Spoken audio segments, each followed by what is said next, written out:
सभी भक्तों का आज की शिव पुराण कथा में स्वागत है। आज की कथा में विद्येश्वर संहिता 12वां अध्याय मोक्षदायक पुण्य क्षेत्रों का वर्णन। सूत जी बोले, हे विद्वान और बुद्धिमान महर्षियों, मैं मोक्ष देने वाले शिव क्षेत्रों का वर्णन कर रहा हूँ। पर्वत, वन और काननों सहित इस पृथ्वी का विस्तार 50 करोड़ योजन है। भगवान शिव की इच्छा से पृथ्वी ने सभी को धारण किया है। भगवान शिव ने भूतल पर विभिन्न स्थानों पर वहाँ के प्राणियों को मोक्ष देने के लिए शिव क्षेत्र का निर्माण किया है। कुछ क्षेत्रों को देवताओं और ऋषियों ने अपना निवास स्थान बनाया है, इसलिए उनमें तीर्थत्व प्रकट हो गया है। बहुत से तीर्थ ऐसे हैं जो स्वयं प्रकट हुए हैं। तीर्थ क्षेत्र में जाने पर मनुष्यों को सदा स्नान, दान और जाप करना चाहिए, अन्यथा मनुष्य रोग, गरीबी तथा मुक्ता आदि दोषों का भागी हो जाता है।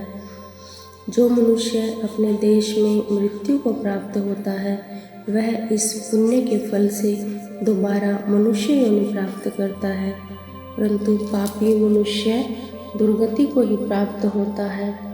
ब्राह्मणों, पुण्य क्षेत्र में किया गया पाप कर्म अधिक दृढ़ हो जाता है, अतः पुण्य क्षेत्र में निवास करते समय पाप कर्म करने से बचना चाहिए। सिंधु और सतलुज नदी के तट पर बहुत से पुण्य क्षेत्र हैं। सरस्वती नदी परम पवित्र और 60 मुख वाली है, अर्थात उसकी 60 धाराएं हैं। इन धाराओं के तट पर निवास करने से परम पद की प्राप्ति होती है। हिमालय से निकली हुई पुण्य सलीला गंगा 100 मुख वाली नदी है। इसके तट पर काशी, प्रयाग आदि पुण्य क्षेत्र हैं। मकर राशि में सूर्य आने पर गंगा की तटभूमि अधिक प्रशस्त एवं पुण्यदायक हो जाती है। सोनभद्र नदी की 10 धाराएं हैं। बृहस्पति के मकर राशि में आने पर यह अत्यंत पवित्र तथा अभीष्ट फल देने वाली है। इस समय यहाँ स्नान और उपवास करने से विनायक पद की प्राप्ति होती है। पुण्य सलीला महानदी नर्मदा के 24 मुख हैं। इसमें स्नान करके तट पर निवास करने से मनुष्यों को वैष्णव पद की प्राप्ति होती है। तमसा के 12 तथा रेवा के 10 मुख हैं। परम पुण्यमयी गोदावरी के 21 मुख हैं। यह ब्रह्म हत्या तथा गोवध पाप का नाश करने वाली एवं रुद्र लोक देने वाली है। कृष्णवेणी नदी समस्त पापों का नाश करने वाली है। इसके 18 मुख हैं तथा यह विष्णु लोक प्रदान करने वाली है। तुंगभद्रा नदी 10 मुखी है एवं ब्रह्मलोक देने वाली है। स्वर्णमुखी के 9 मुख हैं। ब्रह्मलोक से लौटे जीव इस नदी के तट पर जन्म लेते हैं। सरस्वती नदी, पंपा सरोवर, कन्याकुमारी अंतरिक्ष तथा शुभ कारक श्वेत नदी सभी पुण्य क्षेत्र हैं। इनके तट पर निवास करने से इंद्रलोक की प्राप्ति होती है। महानदी कावेरी परम पुण्यमयी है। इसके 27 मुख हैं। यह संपूर्ण अभीष्ट वस्तु को देने वाली है। इसके तट ब्रह्मा विष्णु का पद देने वाले हैं। कावेरी के जो तट क्षेत्र शैव क्षेत्र के अंतर्गत हैं, वे अभीष्ट फल तथा शिवलोक प्रदान करने वाले हैं। नैमिषारण्य तथा बद्रिका आश्रम में सूर्य और बृहस्पति के मेष राशि में आने पर स्नान और पूजन करने से ब्रह्मलोक की प्राप्ति होती है। सिंह और कर्क राशि में सूर्य की संक्रांति होने पर सिंधु नदी में किया गया स्नान तथा केदार तीर्थ के जल का पान एवं स्नान ज्ञानदायक माना जाता है। बृहस्पति के सिंह राशि में स्थित होने पर भाद्र मास में गोदावरी के जल में स्नान करने से शिवलोक की प्राप्ति होती है, ऐसा स्वयं भगवान शिव ने कहा है। सूर्य और बृहस्पति के कन्या राशि में स्थित होने पर यमुना और सोनभद्र में स्नान से धर्मराज और गणेश लोक में महान भोग की प्राप्ति होती है, ऐसी महर्षियों की मान्यता है। सूर्य और बृहस्पति के तुला राशि में होने पर कावेरी नदी में स्नान करने से भगवान विष्णु के वचन की महिमा से अभीष्ट फल की प्राप्ति होती है। मार्गशीर्ष माह में सूर्य और बृहस्पति के वृश्चिक राशि में आने पर नर्मदा में स्नान करने से विष्णु पद की प्राप्ति होती है। सूर्य और बृहस्पति के धनु राशि में होने पर स्वर्णमुखी नदी में किया स्नान शिवलोक प्रदान करने वाला है। मकर राशि में सूर्य और बृहस्पति के माघ मास में होने पर गंगा जी में किया गया स्नान शिवलोक प्रदान करने वाला है। शिवलोक के पश्चात ब्रह्मा और विष्णु के स्थानों में सुख भोग कर अंत में मनुष्यों को ज्ञान की प्राप्ति होती है। माघ मास में सूर्य के कुंभ राशि में होने पर फाल्गुन मास में गंगा तट पर किया श्राद्ध पिंडदान अथवा तिलोदक दान पिता और नाना दोनों कुलों के पितरों की अनेक पीढ़ियों का उद्धार करने वाला है। गंगा व कावेरी नदी का आश्रय लेकर तीर्थवास करने से पाप का नाश हो जाता है। ताम्रपर्णी और वेगवती नदियाँ ब्रह्मलोक की प्राप्ति रूप फल देने वाली हैं। इनके तट पर स्वर्गदायक क्षेत्र है। इन नदियों के मध्य में बहुत से पुण्य क्षेत्र हैं। यहाँ निवास करने वाला मनुष्य अभीष्ट फल का भागी होता है। सदाचार, उत्तम वृत्ति तथा सद्भावना के साथ मन में दया भाव रखते हुए विद्वान पुरुष को तीर्थ में निवास करना चाहिए, अन्यथा उसे फल नहीं मिलता। पुण्य क्षेत्र में जीवन बिताने का निश्चय करने पर तथा वास करने पर पहले का सारा पाप तत्काल नष्ट हो जाएगा, क्योंकि पुण्य को ऐश्वर्यदायक कहा जाता है। हे ब्राह्मणों, तीर्थ में वास करने पर उत्पन्न पुण्य कायिक, वाचिक और मानसिक सभी प्रकार के पापों का नाश कर देता है। तीर्थ में किया गया मानसिक पाप कई कल्पों तक पीछा नहीं छोड़ता, यह केवल ध्यान से ही नष्ट होता है। वाचिक पाप जाप से तथा कायिक पाप शरीर को सुखाने जैसे कठोर तप से नष्ट होता है। अतः सुख चाहने वाले पुरुष को देवताओं की पूजा करते हुए, ब्राह्मणों को दान देते हुए पाप से बचकर ही तीर्थ में निवास करना चाहिए। 13वां अध्याय सदाचार, संध्या वंदन, प्रणव, गायत्री जाप एवं अग्निहोत्र की विधि तथा महिमा। ऋषियों ने कहा, सूत जी, आप हमें वह सदाचार सुनाइए जिससे विद्वान पुरुष पुण्य लोकों पर विजय प्राप्त करता है। स्वर्ग प्रदान करने वाले धर्ममय तथा नरक का कष्ट देने वाले अधर्ममय आचारों का वर्णन कीजिए। सूत जी बोले, सदाचार का पालन करने वाला मनुष्य ही ब्राह्मण कहलाने का अधिकारी है। वेदों के अनुसार आचार का पालन करने वाले एवं वेद के अभ्यासी ब्राह्मण को विप्र कहते हैं। सदाचार, वेदाचार तथा विद्या गुणों से युक्त होने पर उसे द्विज कहते हैं। वेदों का कम आचार तथा कम अध्ययन करने वाले एवं राजा के पुरोहित अथवा सेवक ब्राह्मण को क्षत्रिय ब्राह्मण कहते हैं। जो ब्राह्मण कृषि या वाणिज्य कर्म करने वाला है तथा ब्राह्मणोचित आचार का भी पालन करता है, वह वैश्य ब्राह्मण है तथा स्वयं खेत जोतने वाला शूद्र ब्राह्मण कहलाता है। जो दूसरों के दोष देखने वाला तथा परद्रोही है, उसे चांडाल द्विज कहते हैं। क्षत्रियों में जो पृथ्वी का पालन करता है वह राजा है तथा अन्य मनुष्य राजत्वहीन क्षत्रिय माने जाते हैं। जो धान्य आदि वस्तुओं का क्रय विक्रय करता है वह वैश्य कहलाता है। दूसरों को वणिक कहते हैं। जो ब्राह्मण क्षत्रियों और वैश्यों की सेवा में लगा रहता है शूद्र कहलाता है। जो शूद्र हल जोतता है उसे वृषण समझना चाहिए। इन सभी वर्णों के मनुष्यों को चाहिए कि वे ब्रह्म मुहूर्त में उठकर पूर्व की ओर मुख करके देवताओं का, धर्म का, अर्थ का, उसकी प्राप्ति के लिए उठाए जाने वाले कलेशों का तथा आय और व्यय का चिंतन करें। रात के अंतिम प्रहर के मध्य भाग में मनुष्य को उठकर मल मूत्र त्याग करना चाहिए। घर से बाहर शरीर को ढककर जाकर उत्तराभिमुख होकर मल मूत्र का त्याग करें। जल, अग्नि, ब्राह्मण तथा देवताओं का स्थान बचाकर बैठें। उठने पर उस ओर न देखें। हाथ पैरों की शुद्धि करके 8 बार कुल्ला करें। किसी वृक्ष के पत्ते से दातुन करें। दातुन करते समय तर्जनी उंगली का उपयोग नहीं करें।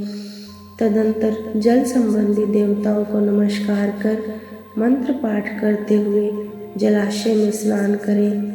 यदि कंठ तक या कमर तक पानी में खड़े होने की शक्ति न हो तो घुटनों तक जल में खड़े होकर ऊपर जल छिड़ककर मंत्रोच्चारण करते हुए स्नान कर तर्पण करें। इसके उपरांत वस्त्र धारण कर उत्तरीय भी धारण करें। नदी अथवा तीर्थ में स्नान करने पर उतारे हुए वस्त्र वहाँ न धोएं। उसे किसी कुएं, बावड़ी अथवा घर ले जाकर धोएं। कपड़ों को निचोड़ने से जो जल गिरता है वह एक श्रेणी के पितरों की तृप्ति के लिए होता है। इसके बाद जाबाली उपनिषद में बताए गए मंत्र से भस्म लेकर लगाएं। इस विधि का पालन करने से पूर्व यदि भस्म गिर जाए तो गिराने वाला मनुष्य नरक में जाता है। आपोहिष्टा मंत्र से पाप शांति के लिए सिर पर जल छिड़ककर यक्ष्याय मंत्र पढ़कर पैर पर जल छिड़के। आपोहिष्टा में 3 ऋचाएँ हैं। पहली ऋचा का पाठ कर पैर, मस्तक और हृदय में जल छिड़के। दूसरी ऋचा का पाठ कर मस्तक, हृदय और पैर पर जल छिड़के तथा तीसरी ऋचा का पाठ करके हृदय, मस्तक और पैर पर जल छिड़के। इस प्रकार के स्नान को मंत्र स्नान कहते हैं। किसी अपवित्र वस्तु से स्पर्श हो जाने पर, स्वास्थ्य ठीक न रहने पर, यात्रा में या जल उपलब्ध न होने की दशा में मंत्र स्नान करना चाहिए। प्रातःकाल की संध्योपासना में गायत्री मंत्र का जाप करके 3 बार सूर्य को अर्घ्य दे।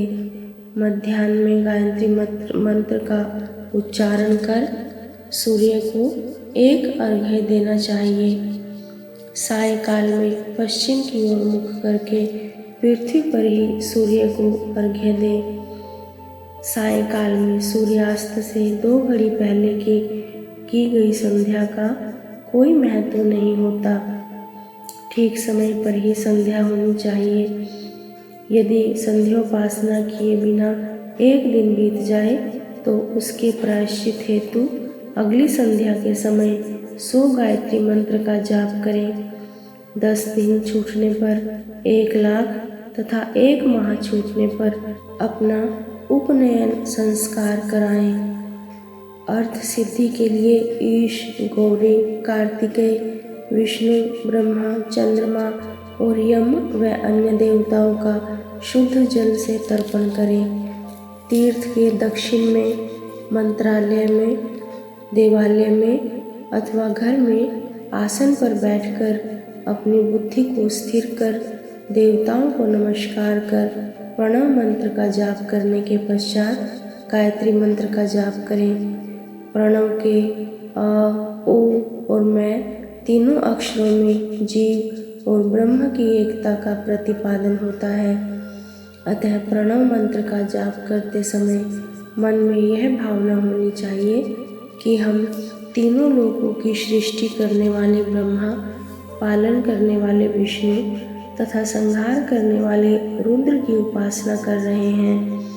यह ब्रह्म स्वरूप ओंकार हमारी कर्मेंद्रियों, ज्ञानेंद्रियों, मन की वृत्तियों तथा बुद्धि वृत्तियों को सदा भोग और मोक्ष प्रदान करने वाले धर्म एवं ज्ञान की ओर प्रेरित करे। जो मनुष्य प्रणव मंत्र के अर्थ का चिंतन करते हुए इसका जाप करते हैं वे निश्चय ही ब्रह्म को प्राप्त होते हैं, तथा जो मनुष्य बिना अर्थ जाने प्रणव मंत्र का जाप करते हैं उनको ब्राह्मणत्व की पूर्ति होती है।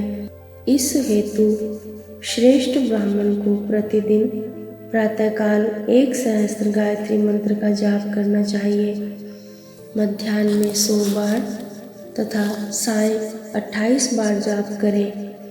अन्य वर्णों के मनुष्यों को सामर्थ्य के अनुसार जाप करना चाहिए।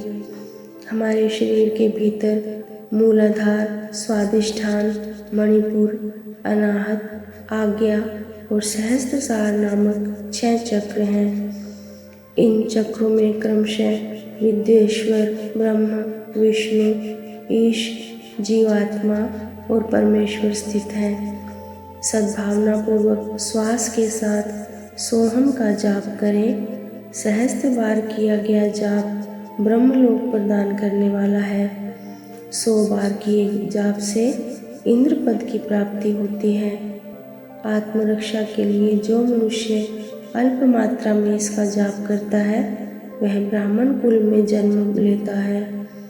12 लाख गायत्री का जाप करने वाला मनुष्य ब्राह्मण कहा जाता है। जिस ब्राह्मण ने 1 लाख गायत्री का जप न किया हो उसे वैदिक कार्यों में न लगाएं।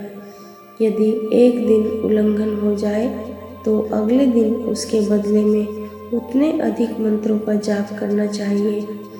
ऐसा करने से दोषों की शांति होती है, धर्म से अर्थ की प्राप्ति होती है, अर्थ से भोग सुलभ होता है, भोग से वैराग्य की संभावना होती है, धर्म पूर्वक उपार्जित धन से भोग प्राप्त होता है, उससे भोगों के प्रति आसक्ति उत्पन्न होती है।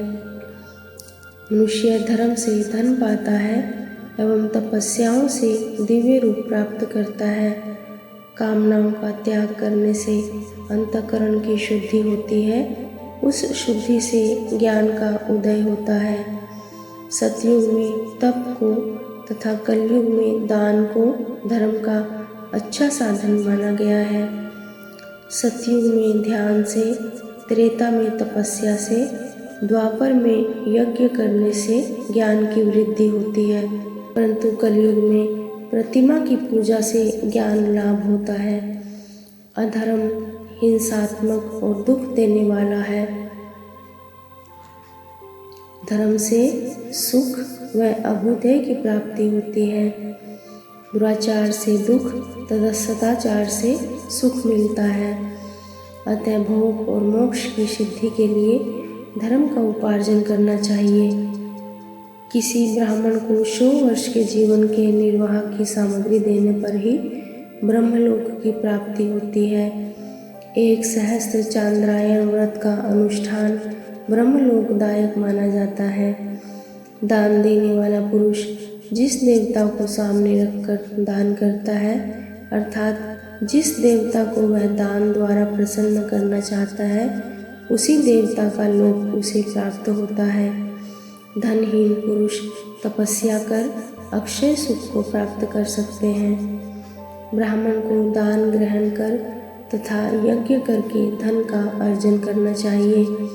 क्षत्रिय बाहुबल से तथा वैश्य कृषि एवं गोरक्षा से धन का उपार्जन करें। इस प्रकार न्याय से उपार्जित धन को दान करने से दाता को ज्ञान की सिद्धि प्राप्त होती है एवं ज्ञान से ही मोक्ष की प्राप्ति सुलभ होती है। गृहस्थ मनुष्य को धन धान्य आदि सभी वस्तुओं का दान करना चाहिए। जिसके अन्न को खाकर मनुष्य कथा श्रवण तथा सत्कर्म का पालन करता है तो उसका आधा फल दाता को मिलता है। दान लेने वाले मनुष्य को दान में प्राप्त वस्तु का दान तथा तपस्या द्वारा पाप की शुद्धि करनी चाहिए। उसे अपने धन के 3 भाग करने चाहिए, एक धर्म के लिए, दूसरा वृद्धि के लिए एवं तीसरा उपभोग के लिए। धर्म के लिए रखे धन से नित्य, नैमित्तिक और इच्छित कार्य करें। वृद्धि के लिए रखे धन से ऐसा व्यापार करें जिससे धन की प्राप्ति हो तथा उपभोग के धन से पवित्र भोग भोगें। खेती से प्राप्त धन का 10वां भाग दान कर दें, इससे पाप की शुद्धि होती है। वृद्धि के लिए ये व्यापार से धन का 6ठा भाग दान देना चाहिए। विद्वान को चाहिए कि वह दूसरों के दोषों का बखान न करे। ब्राह्मण को भी दोषवश दूसरों के सुने या देखे हुए छिद्र को कभी प्रकट न करे। विद्वान पुरुष ऐसी बात न कहे जो समस्त प्राणियों के हृदय में रोष पैदा करने वाली हो। दोनों संध्याओं के समय अग्नि को विधि पूर्वक दी हुई आहुति से संतुष्ट करें। चावल, धान्य, घी, फल, कंद तथा हविष्य के द्वारा स्थाली पाक बनाएं तथा यथोचित रीति से सूर्य और अग्नि को अर्पित करें। यदि दोनों समय अग्निहोत्र करने में असमर्थ हो तो संध्या के समय जाप और सूर्य की वंदना कर ले। आत्मज्ञान की इच्छा रखने वाले तथा धनी पुरुषों को इसी प्रकार उपासना करनी चाहिए। जो मनुष्य सदा ब्रह्म यज्ञ करते हैं, देवताओं की पूजा, अग्नि पूजा और गुरु पूजा प्रतिदिन करते हैं तथा ब्राह्मणों को भोजन तथा दक्षिणा देते हैं, वे स्वर्गलोक के भागी होते हैं। ओम नमः शिवाय। आज की कथा में इतना ही। शेष कथा अगले भाग में। श्री शिवार्पणमस्तु।